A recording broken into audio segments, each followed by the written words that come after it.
But I did a poll earlier this week, and I asked, I was debating between two different live topics. One is about like, how do you know what's next? And the other one was, how do you do me when others need you? And what's next is the one that was the most popular. So I thought we would jam on that a little bit. Now I'm going to take this off so that it's not annoying. Ba-ba. Okay. So I just want to introduce to you why this topic is so near and dear to my heart. I am a life and leadership coach, and a lot of the people that I work with are going through transitions, chosen change, disruptions, up levels in their life, and I help support them to navigate that transition. And with everything that's going on in the world, with the pandemic and all of our structures, being disrupted, education system, financial, etc., we're all going through a collective major transition and disruption. And I want to offer you some tools and support. A lot of you have probably heard that this is an opportunity to step into leadership, and I wholeheartedly agree with that. But I have a different take on it. And before I share my take on it with you, I want to talk about a necessary step prior to the process that I'm going to show you about how to, step into co-creating your life, is around, we have to honor where we're coming from. So whether the change that we've gone through is, by us, we chose it, or we're forced into it, there is a natural process that oftentimes we skip over. And I'm not going to go into it today. I've talked about it before on my Instagram. I'll share some of those posts and I'll put those links in my newsletter. If you're watching this on my newsletter, just look below. I also talked about a lot of it in my workshop that I did last week, and that's just grieving the loss and honoring where we've come from before we can step into something new. And so for some of you, that might be your most important work right now. But for others of you, you might be seeing this as an opportunity. You might be seeing this as you want to play in this phase of creating from this new experience. And I want to give you some unique tools on how to do that. So I want to go back to this conversation around leadership, because I want to name something that, hey Susan, that you may not be aware of, but it's something that I have seen with a lot of the clients that I work with. And I tend to work with women, people of color, and other people that have just felt like othered. They feel like they didn't fit in, or they feel, that they can't be who they really truly are. And this is what I've seen, is that they're often reluctant to be a leader. And the reason they're reluctant to be a leader is because when you think about a leader, what's your image? What are the image, right? It's usually like a man. Depending on what country you're in, they're the skin color that's prominent in your country, or the one that's uplifted. A person who's very aggressive, articulate, and we just have these perceptions of what leadership means. And if those are not your natural qualities, then perhaps you don't feel like you're meant to be a leader. And this is a conversation that we can talk about when it comes to like a title, a leadership role or title in an organization. But really what I want to focus on today is about how can you be a leader in your own life? Because in your own life, you don't have to fulfill any type of societal expectation of what it means to be a leader. You can truly choose to be a leader. But again, my definition of being a leader is different. It's not about ruling other people or even your life. It's about how are you being led. And so I want to share with you, and I want to introduce you into a kind of new way of something that I call, when I work with my clients, because oftentimes when we think about, okay, we want to create something in our life, we set a goal, right? Whether it's, I want to make more money, whether it's I want to find a partner, I want to get a home. We have an outcome in mind, and then we create a plan for how to get that outcome. Oftentimes it includes hard work, and it also includes, denying who you truly are, trying to be something other than you are. I have to lose weight to get a partner, or I have to get a degree and a title to be able to share my gifts with the world, right? We all have our stuff. And if you've followed that path, it works. It does work, but it oftentimes comes at a cost, right? Have you had that experience where you reach that goal and you're like, okay, well, why does this not feel as good as I thought it would? Or do you feel exhausted? Do you maybe not feel seen? And, this is, again, something that I see with a lot of the people I work with. I have absolutely experienced it myself. And the new way of creating that I want to talk to you about, the new way of following goals or stepping into what's next, is something that I call co-creation. And, that might sound elusive or it might sound a little new agey. And I just want to say to you that there is a lot of science that backs up co-creating, which is essentially about, there's a bigger force out there that's trying to support you. And you can work with it for you to reach your goals without having to exhaust yourselves or change who you are. I'm not going to get into the science because that's not the goal of this live. What I want to do is make it grounded and simple for you. And that's what I try to do with my clients. So I've created frameworks. And I want to share with you a little bit of a tidbit from one of my frameworks called the Seasons of Success. And the Seasons of Success formula are basically 4 inquiries that I use with my clients. And one of the inquiries is, how are you being led? And now let me break this down for you a little bit more. Because again, when we think about kind of the normal way to go for a goal, right, it's usually coming from this place of fear, right? Like, I need to make more money because otherwise I'm not going to be able to survive. Or it comes from this place of inadequacy, right? I need to have a partner, or I need to have a certain home so that I can look good. And I'm not like a huge, law of attraction type person, but I do, because I think, again, we don't create or rule our own life. There's other forces there as well, but there is truth to that. And so if you're setting up your goals, or you're approaching your goals from this place of I'm inadequate, or I need to look a certain way to feel enough, then you won't have an experience of fulfillment. What you will reach is safety and looking good. But if that's not aligned with what it is truly that you are being asked to become in this world, because I truly believe these transition periods are all about becoming. It's all about growth. It's about helping you to get closer to who you are and who you're meant to be in this world and what you're meant to bring forth. And so if we come from this place of I want this big goal, but really what I'm seeking is safety and looking good, then like I said, you might get that, but it might not feel good and it likely won't last.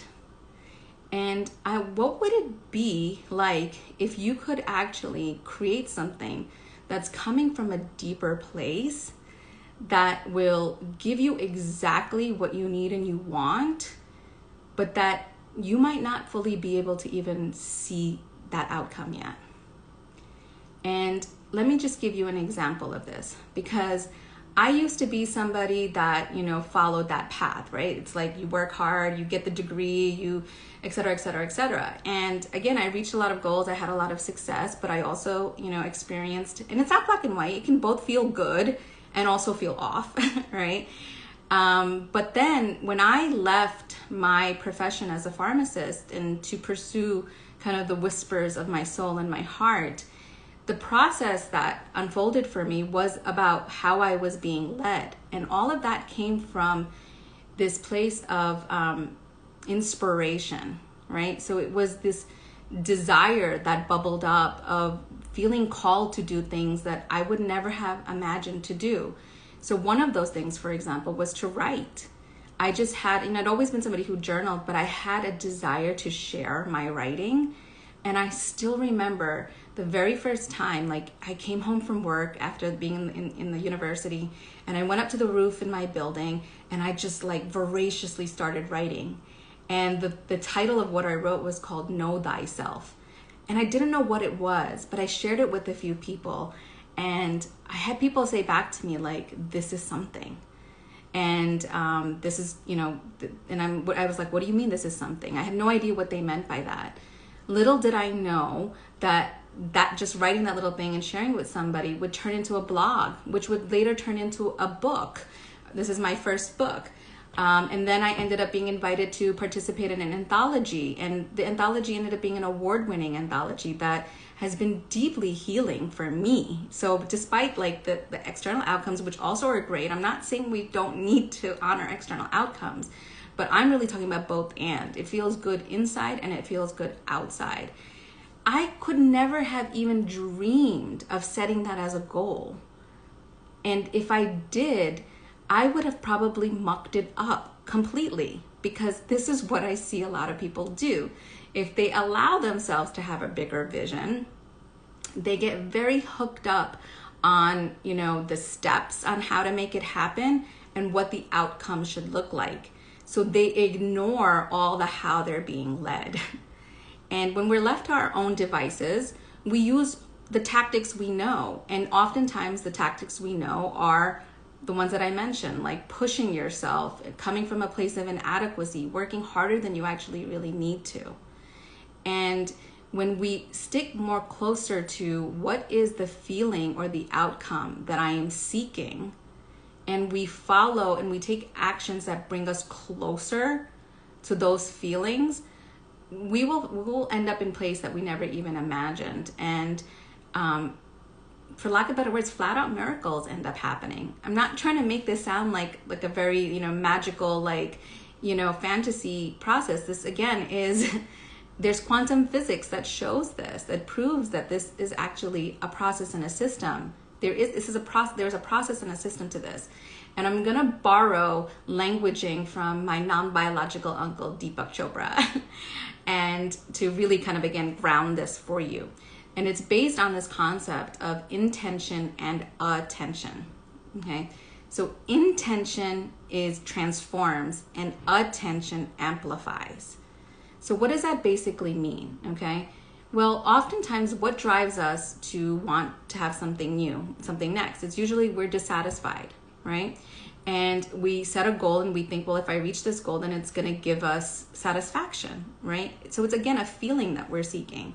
If I make more money, I will feel safe. That's really what most people are seeking, right? If I'm in a partnership with somebody, that like I get married or whatever, then that makes me not feel alone. It makes me feel included, belonged in society, let's say, right? So that's the feeling that one is seeking, right? But let's turn up the notch. Let's go even deeper. Well, okay, if I have a partner and I feel less alone, what is the deeper emotion that comes with feeling less alone? It's love, right? I feel love. So that's the intention part. And an intention is, I want to feel love. That's the goal. I want to feel more peace. I want to feel more relaxed. It's really simple and it's quite broad, okay? And then the next piece comes into amplification, which is the attention. So remember, intention transforms. You're not feeling love, so you want to feel love. You're not feeling peace, so I want to feel peace, right? Then the other part of it is the attention. So oftentimes, and this is human nature, so don't feel bad, we all do it. But this goes back to, again, being a leader, right? It's about making choice and responding instead of kind of being in our own reaction. So the attention piece is oftentimes when we are putting ourselves out there, right? We're stretching ourselves out there. We tend to kind of go into the default mode of whatever it is for us. Oh my God, this makes me feel unsafe. Oh my God, this makes me feel fearful of being rejected, right? So then we start to focus on all the ways that we need to stay safe, all the ways that we need to prevent ourselves from being rejected. So then we don't take risk. But the risk is the thing that's guiding us towards that greater fulfillment that we're truly seeking. And so attention really helps, because what you're essentially doing is watering a seed that is already there. Maybe, you think this big thing is going to give you love, but truly emotions are transient. They change all the time.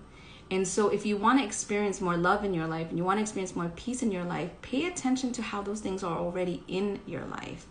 Even if it's like a real small smidgen.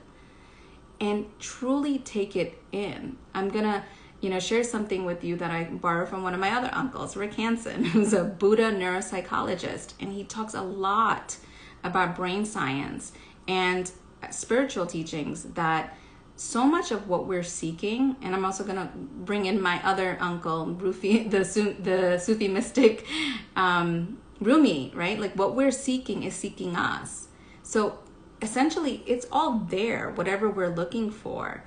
And it's not so much about we have to go out and get it. It's about, are we prepared to receive it? And that is something that's an internal job. And that comes back to this practice of what are you putting attention on?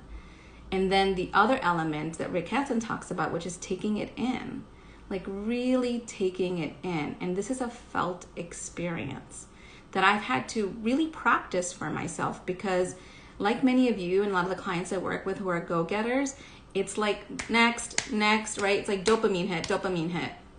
And we don't have any space for actually fully receiving and embodying and integrating experiences. I just got a phone call. I hope you guys can still see me. If you could just put like a heart in the comments to let me know that you're still here.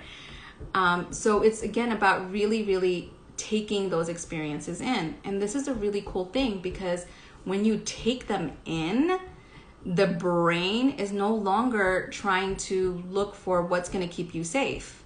It's no longer trying to prevent you from getting rejected, because now you've upgraded your nervous system to be able to hold more belonging, more love, more peace, again, whatever it is that you're trying to hold.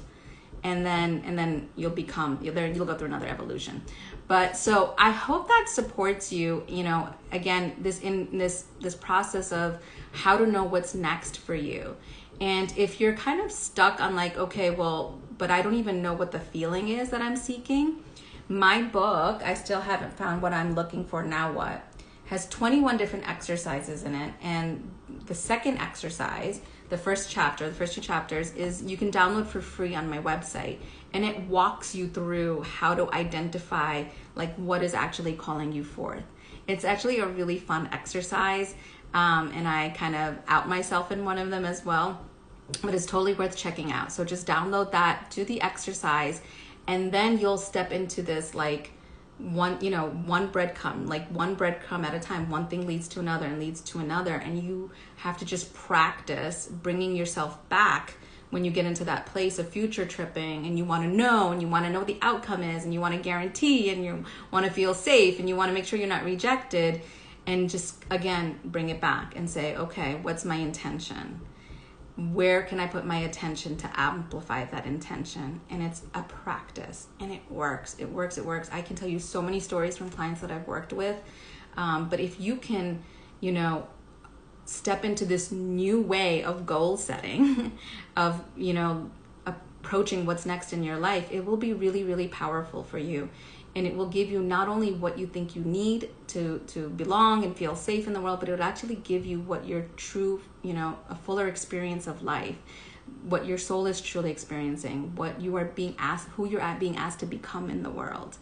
And it's just a much richer way to live that doesn't keep you shaky when life blows up like it is right now, because you're creating a true connection within. You're creating connection with something so much bigger than you, where everything that happens, all these disruptions, you start to see the bigger purpose of it, and you're not fazed by it. It doesn't mean that you don't have moments of fear and being weak and, sadness and grief. And like I talked about that in the beginning, but you're able to, again, move forward in a much more powerful way. And that is my hope for you. So I know this was kind of big, so take some time to digest it. You can rewatch it. I'm going to be posting it on IGTV. And for those of you that are in my community, it's going to be on YouTube as well. So just listen to it as many times as you need to. Download the chapter in the book, do the exercise, and most importantly, have fun. Just have fun with this. And let me know how your experience is. And thank you for being with me, everybody here that was live. I really appreciate it. Thanks for all the comments.